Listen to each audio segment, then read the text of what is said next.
salam sejahtera. Saya Nur Aisyah akan menerangkan tentang Raja Berperlembagaan. Pengenalan. Pemerintahan beraja merupakan salah satu daripada unsur-unsur tradisi dalam perlembagaan Malaysia.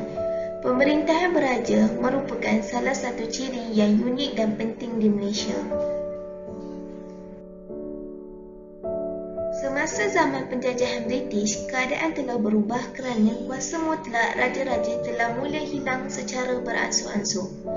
Bermula daripada sistem residen yang menghendaki Raja-Raja Melayu harus menerima seorang penasihat British hinggalah penubuhan Malaya Union pada tahun 1946. Dapat dilihat bahawa pihak British telah mengurangkan kuasa dan kedudukan Raja-Raja Melayu.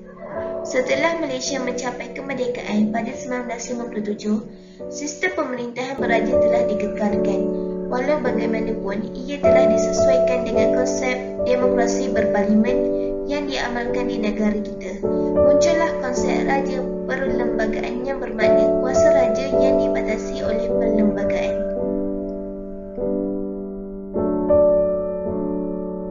Ciri-ciri kelayakan. Pertama ialah hanya raja-raja sahaja yang boleh dipilih.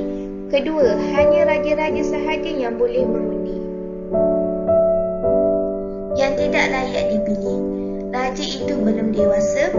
Yang kedua, raja itu telah memberitahu penyimpan mohon besar raja-raja bahawa baginda tidak berhasrat dipilih. Yang ketiga, majlis raja-raja mengambil ketetapan dengan undi sulit bahawa raja itu adalah tidak sesuai untuk menjalankan fungsi-fungsi yang di-Pertuan Agong disebabkan oleh kelemahan akal atau tubuhnya atau kerana apa-apa sebab lain. Ketetapan ini memerlukan undian sekurang-kurangnya 5 ahli majlis. Yang di-Pertuan Agong YDPA. YDPA sebagai ketua agama Islam di negeri-negeri yang tidak mempunyai raja seperti Melaka, Pulau Pinang, Sabah dan Sarawak. YDPA menjadi simbol perpaduan negara. YDPA pemerintah tertinggi Angkatan Tentera. YDPA juga mempunyai kuasa untuk mengenakan pengampunan dan penangguhan hukuman bagi kesalahan yang dibicarakan oleh mahkamah.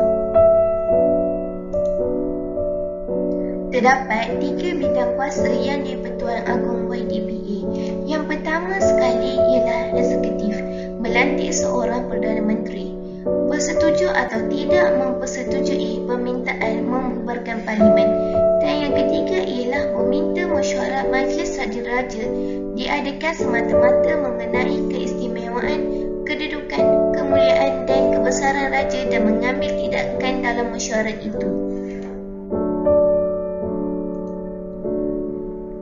Yang kedua ialah perundangan, memanggil parlimen bermesyuarat dari semasa ke semasa, memberhentikan dan membubarkan parlimen, memberi ucapan dalam mana-mana majlis parlimen dan memperkenankan rang undang-undang.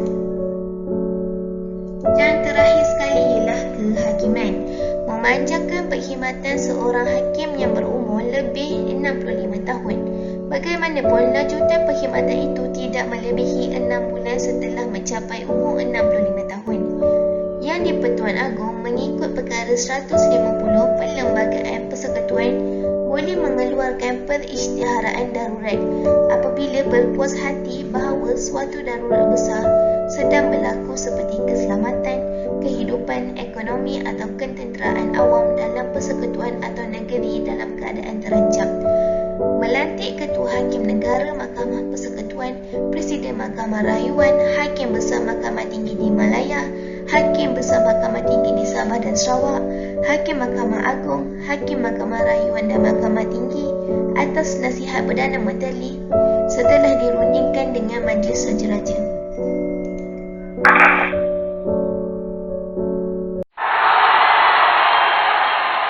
Sekian, terima kasih.